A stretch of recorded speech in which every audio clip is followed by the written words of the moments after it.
प्रधानमंत्री ने कहा, भारत ने युद्ध को कभी पहला विकल्प नहीं माना। यह भी कहा, शक्ति के बिना शांति स्थापित नहीं की जा सकती।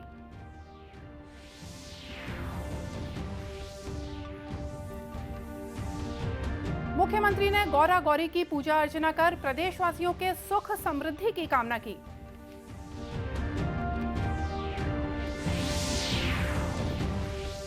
देश भर में रोशनी का पर्व दीपावली परंपरागत उत्साह के साथ मनाया जा रहा है। प्रदेश में भी लोग धूमधाम से मना रहे दीपावली।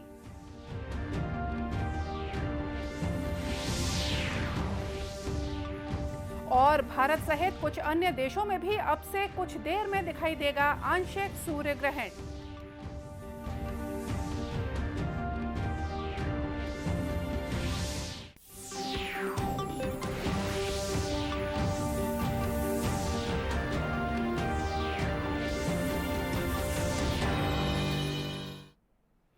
नमस्कार, आप देख रहे हैं दूरदर्शन समाचार। मैं हूं मोनिका शर्मा और आइए अब देखते हैं समाचार विस्तार से।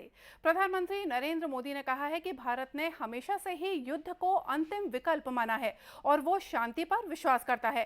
दीपावली के अवसर पर कल कारगिल में सुरक्षा बलों को संबोधित करते हुए प्रधानमंत्री ने कहा कि भारत ने युद्ध को कभी पहला विकल्प नहीं माना, लेकिन शक्ति के बिना शांति स्थापित नहीं की जा सकती है। उन्होंने कहा कि यदि कोई भारत की तरफ बुरी नजरों से देखने की हिम्मत करेगा तो देश के सशस्त्र बल उसका करारा जवाब देने में सक्षम है। प्रधानमंत्री ने 1999 में कारगिल युद्ध के बाद इस क्षेत्र की अपनी यात्रा को भी याद किया। श्री मोदी ने कहा कि भारतीय सेना ने पाकिस्तान के साथ हर युद्ध में कारगिल में विजयी पताका लहराई है। प्रधानमंत्री ने कहा कि पिछले 8 सालों में सरकार ने नई तकनीक अपनाकर सीमाओं पर बुनियादी ढांचा विकसित कर और महिलाओं को सेना में स्थायी कमीशन देकर सशस्त्र बलों में सुधार लागू करने पर काम किया है। श्री मोदी ने कहा कि सशस्त्र बलों में महिलाओं की भर्ती से हमारी सेना की शक्ति बढ़ी है। प्रधानमंत्री ने कहा कि देश तब सुरक्षित होता है जब उसकी सीमाएं सुरक्षित होती हैं, अर्थव्यवस्था मजबूत होती है और समाज सशक्त होता है। श्री मोदी ने कहा कि देश की सुरक्षा के लिए आत्मनिर्भर भारत बहुत महत्वपूर्ण है और विदेशी हथियारों और उपकरणों पर देश की निर्भरता कम से कम होनी चाहिए। गौरतलब है कि 2014 में प्रधानमंत्री बनने के बाद से नरेंद्र मोदी देश के अलग अलग हिस्सों में सीमाओं पर जाकर सैनिकों के साथ दीपावली मनाते हैं। मुख्यमंत्री भूपेश बघेल आज पाटन ब्लॉक के ग्राम जंजगिरी और कुम्हारी पहुंचे। उन्होंने गौरा गौरी की पूजा अर्चना कर प्रदेशवासियों के सुख और समृद्धि की कामना की। इस मौके पर वीरेंद्र ठाकुर ने मुख्यमंत्री के हाथों पर परंपरा के अनुसार सोंटे से प्रहार किया। लोक मान्यता है कि गौरा गौरी पूजा के मौके पर सोंटे से प्रहार से अनिष्ट टलते हैं और खुशहाली आती है।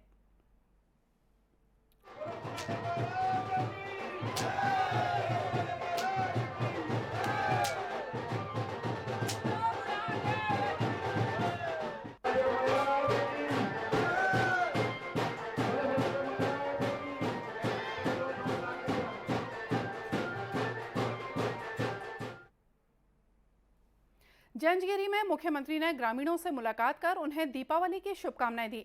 मुख्यमंत्री ने इस मौके पर गौरा गौरी की पूजा के साथ नगर भ्रमण भी किया।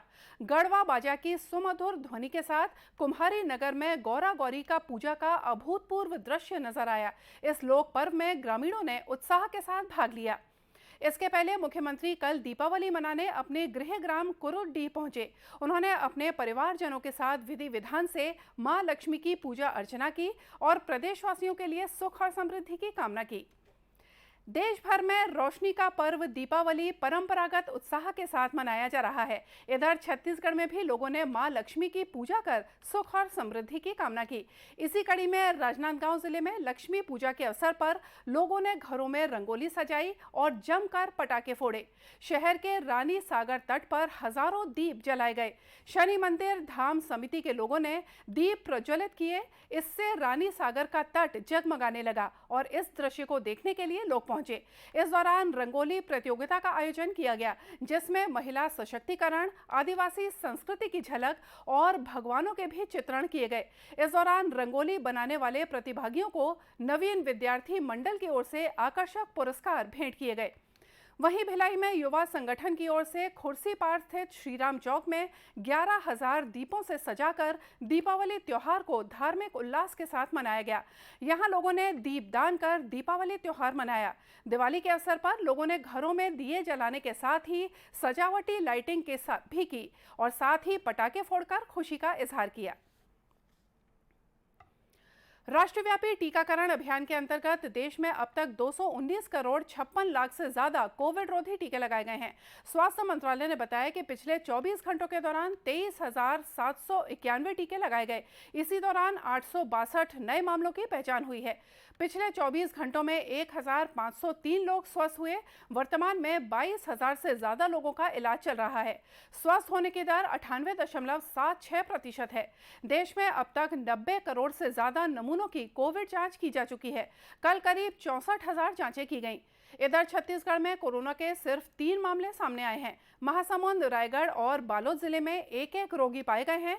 शेष अन्य जिलों में कोई भी रोगी नहीं पाए गए हैं। इस वक्त प्रदेश में 223 सक्रिय मरीज पाए गए हैं, जो विभिन्न अस्पतालों और होम आइसोलेशन में अपना उपचार करा रहे हैं।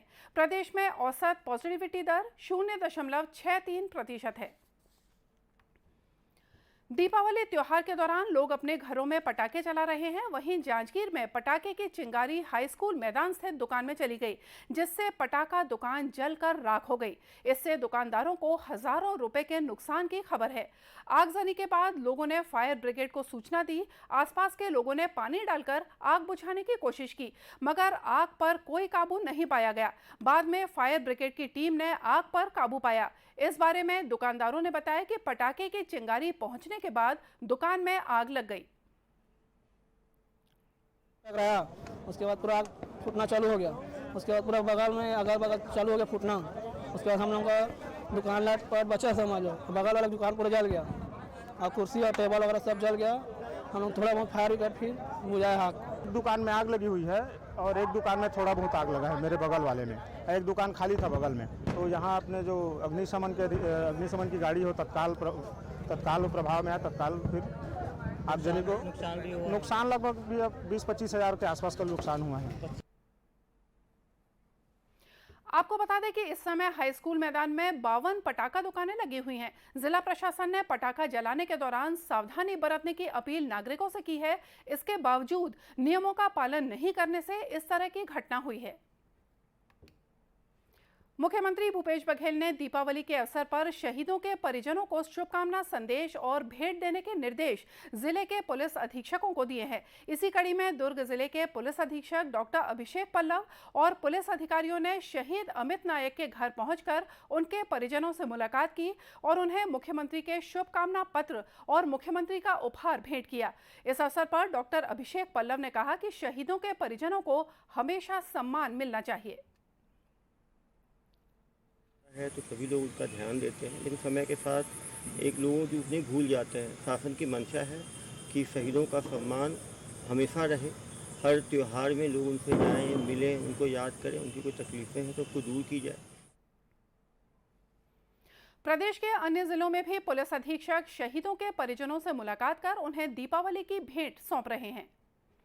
भारत सहित कुछ अन्य देशों में आज आंशिक सूर्य ग्रहण दिखाई देगा। देश के पूर्वोत्तर के कुछ हिस्सों को छोड़कर ज्यादातर भागों में सूर्य ग्रहण नजर आएगा। ग्रहण दोपहर बाद 4:29 पर शुरू होगा और शाम 5:42 पर सूर्यास्त के साथ समाप्त हो जाएगा। जिन शहरों में सूर्य ग्रहण 1 घंटे से ज्यादा समय तक दिखाई पड़ेगा वे हैं नई दिल्ली, मुंबई, द्वारका, अहमदाबाद, सूरत, पुणे, जयपुर, इंदौर, ठाणे, भोपाल, लुधियाना, आगरा, चंडीगढ़, उज्जैन, मथुरा, पोरबंदर, गांधीनगर, सिलवासा और पंजिम। सूर्य ग्रहण यूरोप, मध्य पूर्व अफ्रीका के पूर्वोत्तर हिस्सों, पश्चिमी एरिया, उत्तर अटलांटिक महासागर और उत्तर हिंद महासागर में भी नजर आएगा। अगला सूर्य ग्रहण भारत में 2 अगस्त 2027 को नजर आएगा और ये पूर्ण सूर्य ग्रहण होगा।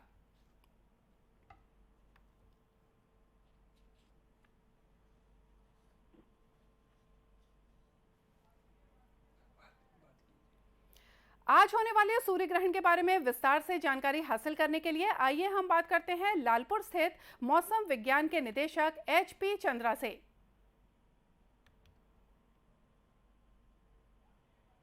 हेलो। हेलो चंद्रा जी, आपका बहुत बहुत स्वागत है दूरदर्शन समाचार में। Thank you. चंद्रा जी, अभी दीपावली के फौरन बाद जो ये सूर्य ग्रहण पड़ रहा है, तो ये किस प्रकार का सूर्य ग्रहण होगा? इस सूर्य ग्रहण को आंशिक सूर्य ग्रहण कहते हैं। इसमें जो रहता है, पृथ्वी और सूर्य के बीच में चंद्रमा है। इस तरह से आता है कि यहाँ पर सूर्य का भाग है, कुछ भाग दिखाई देता है, जिसको हम आंशिक रूप से बोलते हैं, तो इसलिए इसको आंशिक सूर्य ग्रहण कहते हैं। यदि पूरी तरह से सूर्य को ये ढक ले तो इसको पूर्ण सूर्य ग्रहण कहते हैं। तो ये अभी फिलहाल छत्तीसगढ़ के संदर्भ में देखा जाए तो रायपुर में 16:51.2 पर प्रारंभ होगा और चूंकि 17:32 पर सनसेट है यानी कि सूर्यास्त है, तो केवल 40.8 मिनट ही यहाँ पर दिखाई देगा। यहाँ पर जो उसकी पीक टाइम है वो फिलहाल छत्तीसगढ़ में दिखाई नहीं देगा। यदि हम पूरे भारत की बात करें तो मुख्य रूप से उत्तर पूर्व के जो राज्य हैं, जम्मू कश्मीर से लेकर के पंजाब है, दिल्ली है, उत्तराखंड है, उत्तर प्रदेश है, पश्चिम मध्य प्रदेश है, तो इसमें दिखाई देगा। यदि इसकी बात करें कि समय अवधि की बात, तो दिल्ली में है 1 घंटा 13 मिनट का होगा, जबकि मुंबई में है 1 घंटा 19 मिनट की ये सूर्य ग्रहण रहेगा। जी, तो चंद्रा जी, ये तो हुई कि जितना छत्तीसगढ़ में दिखाई देगा सूर्य ग्रहण और देश के जो बाकी हिस्से हैं उनमें दिखाई देगा, तो ये ऐसा बोला जा रहा है कि इस साल का आखिरी सूर्य ग्रहण होगा? हाँ, इस साल का ये आखिरी सूर्य ग्रहण है। फिलहाल जो अगला सूर्य ग्रहण होगा वो है 2 अगस्त 2027 को, जो भारत में दिखाई देगा। अभी फिलहाल भारत में दिखने वाला सूर्य ग्रहण है, यहाँ फिलहाल नहीं होगा। जी, तो चंद्रा जी, सूर्य ग्रहण के बारे में तमाम जानकारी आपने दी, उसके लिए बहुत बहुत धन्यवाद। Thank you.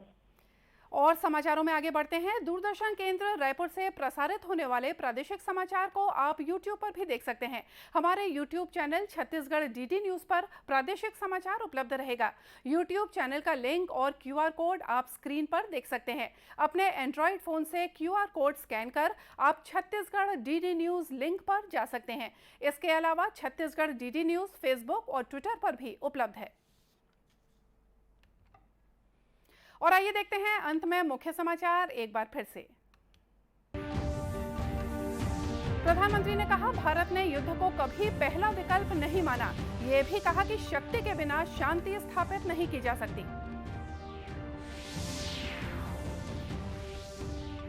मुख्यमंत्री ने गौरा गौरी की पूजा अर्चना कर प्रदेशवासियों के सुख और समृद्धि की कामना की।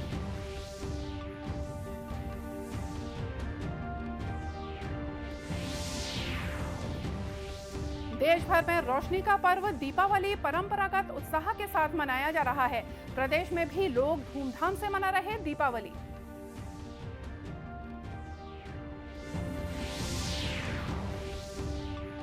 और भारत सहित कुछ अन्य देशों में भी अब से कुछ देर में दिखाई देगा आंशिक सूर्य ग्रहण।